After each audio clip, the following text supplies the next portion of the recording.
Hello students, आज explain करने जा रहा हूँ आपको क्रिस्टल फील्ड थ्योरी के सेकंड एप्लीकेशन, जिसमें हम distribution of D electron in T2G and EG orbital in tetrahedral complexes में हम इलेक्ट्रॉन को डिस्ट्रीब्यूट करेंगे। इसके पहले के पार्ट में मैंने आपको ऑक्टाहेड्रल के लिए बताया था। आइए देखते हैं T2G में कैसे फॉर टेट्राहेड्रल के लिए कैसे हम EG और T2G में इलेक्ट्रॉन फिल करते हैं। जैसा कि मैंने आपको बताया था कि क्रिस्टल फील्ड थ्योरी में फॉर टेट्राहेड्रल कॉम्प्लेक्सेस के लिए इलेक्ट्रॉन सबसे पहले EG में फिल होता है, देन T2G में, और ऑक्टाहेड्रल केस में पहले T2G में, देन उसके बाद EG में होता है। अब इस क्रिस्टल फील्ड थ्योरी के अकॉर्डिंग दो केसेस होती हैं, एक वीक और एक स्ट्रॉन्ग केस होती है। ठीक है, वीक में जैसा कि मैंने आपको बताया था कि जो इलेक्ट्रॉन है उसको पहले सिंगल सिंगल सिंगल रखते हैं, देन उसके बाद हम पेयर ही करते हैं। और इन्हें स्ट्रॉन्ग में पहले हम एक ही ऑर्बिटल को लेते हैं, सिंगल करने के बाद उसको पेयर कर लेते हैं। जब पहला आपका ऑर्बिटल कम्प्लीटली पेयर हो जाता है, देन उसके बाद हम सेकेंड ऑर्बिटल में एंटर करते हैं। तो आइए देखते हैं D1 से लेकर D10 तक का EG और T2G के जब स्प्लिट करेंगे तो उसका इलेक्ट्रॉनिक कॉन्फ़िगरेशन क्या होगा और उसमें कितने अनपेयर इलेक्ट्रॉन होंगे और उसकी स्पिन क्या होगी। ठीक है, तो आइए देखते हैं। देखिए D1, ठीक है, in case of a weak field complexes high spin होगा आपका। ठीक है, और ये कॉलम कॉन्फ़िगरेशन का है, उसके बाद column number of unpaired electron का है, और लास्ट कॉलम आपका किसका है, स्पिन का है। तो D1 में देख रहे हैं पहले EG का एक इलेक्ट्रॉन है।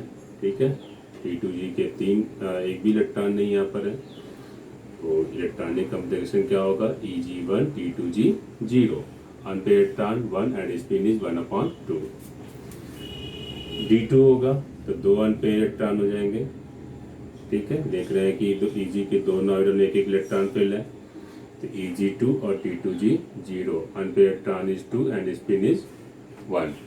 ठीक है, D3 के केस में देखिए वीक है, तो इसलिए हम एंटर करेंगे किसमें, अब EG के बाद T2G में एंटर करेंगे। तो देखिए EG के दोनों के एक एक इलेक्ट्रॉन ऑर्बिटल फिल होंगे, दोनों ऑर्बिटल में एक एक इलेक्ट्रॉन फिल होंगे, देन इसके बाद हम T2G में एंटर कर रहे हैं तो इसमें एक इलेक्ट्रॉन है। इलेक्ट्रॉनिक कॉन्फ़िगरेशन क्या हुआ, EG2 और T2G 1, number of unpaired electron 3 and spin is 3/2। In case of D4 देख रहे हैं कि क्या मिल रहा है, EG के 2 और T2G के भी 2 हैं।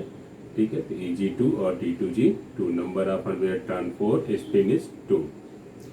और D5 क्या होगा, EG2 T2G 3, number of unpaired electron 5, spin is 5/2। D6 के देखिए, जब देखिए अब T2G आपका सिंगल सिंगल सिंगल सब हो गया, सब में हाफ इलेक्ट्रॉन फिल। अब उसके बाद पेयरिंग करना स्टार्ट करेंगे, देन EG में एंटर करेंगे, 6 इलेक्ट्रॉन एंटर होगा आपका।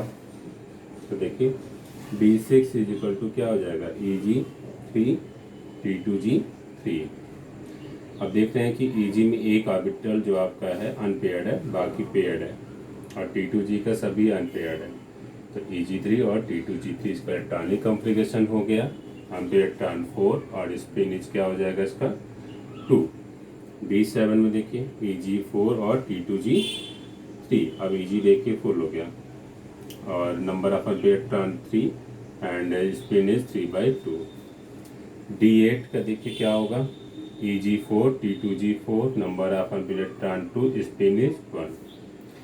D9 के लिए देखिए क्या होगा, ये देख रहे हैं कि EG4 है और T2G5 है, अनपेयर्ड इलेक्ट्रॉन क्या होगा इसका 1 है, स्पिन क्या होगी इसकी 1/2। और D10 के लिए देखिए क्या होगा, D4 और D6, सॉरी यहाँ देख रहे हैं कि EG के चारों ऑर्बिटल फिल है, EG के दोनों में 4 इलेक्ट्रॉन है, और T2G में के जो 3 ऑर्बिटल्स में भी सभी इलेक्ट्रॉन पेयर्ड है। तो इलेक्ट्रॉनिक कॉन्फ़िगरेशन क्या होगा इसका, EG4 T2G6, number of unpaired electron 0, then spin is also क्या होगा 0। अब आइए देखते हैं स्ट्रॉन्ग फील्ड कॉम्प्लेक्सेस के लिए क्या होगा। तो स्ट्रॉन्ग फील्ड कॉम्प्लेक्सेस में देखिए D1, ठीक है, तो D1 का देखिए क्या होगा, EG1 T2G 0, क्योंकि पहले एंटर करना है EG में, देन उसके बाद जब EG आपका फुल हो जाएगा तब T2G में जाएंगे, इसका ध्यान रखिएगा। इन case of strong field complexes में अनपेयर्ड इलेक्ट्रॉन 1, स्पिन इज क्या है 1/2। D2 दोनों Eg में एक एक Eg के दोनों ऑर्बिटल में एक एक इलेक्ट्रॉन फिल कर लेंगे। तो Eg2 T2G 0, number of unpaired electron 2, spin is 1। D3 ध्यान रखिएगा, आप D3 के लिए T2G में नहीं जाएंगे, पहले Eg को ही हम पुल करेंगे, इसके बाद T2G में जाएंगे। तो देखिए D3 का क्या हो गया, Eg3 होगा और T2G 0, number of unpaired electron 1, spin is 1/2। D4 देख रहे हैं कि जो Eg ऑर्बिटल वो पेयर्ड हो गया completely. Eg4 T2G 0, number of unpaired electron 0, spin is also 0।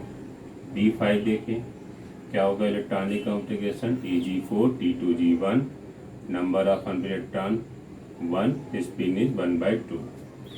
D6 का देखिए क्या है, D6 का देखेंगे तो Eg4 और T2G 2 है, number of unpaired electron 2, spin is 1। D7 देखिए क्या मिल रहा है, Eg4 T2G 3, number of unpaired electron 3, spin is 3/2। D8 के लिए देखिए क्या है, Eg4 T2G 4, number of unpaired electron 2, spin is 1। D9 देखिए क्या होगा इसका configuration, Eg4 T2G 5, number of unpaired electron 1, spin is 1/2। D10 के लिए क्या हो जाएगा, देखिए कॉन्फ़िगरेशन देख रहे हैं यहाँ पे Eg4 है और T2G 6, number of unpaired electron 0, spin is also 0। तो अब यहाँ पे हम देखिए दोनों को कंपेयर करते हैं कि किसके इलेक्ट्रॉनिक कॉन्फ़िगरेशन सेम है, ठीक है, in case of a weak और स्ट्रॉन्ग दोनों में।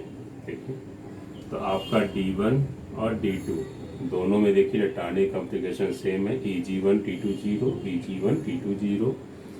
D2 के लिए देखिए Eg2 T2G 0, ठीक है। अब आते हैं 7 देखिए, 7 देखेंगे तो देखिए दोनों का इलेक्ट्रॉनिक कॉन्फ़िगरेशन सेम है ना, Eg4 T2G 3, Eg4 T2G 3। इसी तरह से D8 का होगा Eg4 T2G 4, D9 और D10, ठीक है। तो देख रहे हैं कि इन टेट्राहेड्रल कॉम्प्लेक्सेस के लिए जब किसी सेंट्रल मेटल एटम और आयन का हमें लिखना होगा configuration D1 D2 D7 D8 D9 D10 के लिए, तो उसका इलेक्ट्रॉनिक कॉन्फ़िगरेशन वीक और स्ट्रॉन्ग दोनों लिगेंड में क्या होगा, सेम होगा। इसका ध्यान रखेंगे। सिर्फ किसका डिफरेंट है, D3 D4 D5 D6, इन्हीं तीनों का सिर्फ डिफरेंस है इन अ वीक और इन अ स्ट्रॉन्ग के लिए, ठीक है। इसका हम ध्यान रखेंगे। बाकी सब के लिए कंडीशन क्या है, सेम है। तो सिर्फ 4 के लिए आपका कॉन्फ़िगरेशन चेंज हो रहा है, बाकी 6 के लिए कॉन्फ़िगरेशन चेंज नहीं होगा, ठीक है। देख रहे हैं कि स्ट्रॉन्ग लिगेंड के लिए और वीक लिगेंड के लिए दोनों के लिए क्या है, सेम। ओके सर, मैं थैंक यू।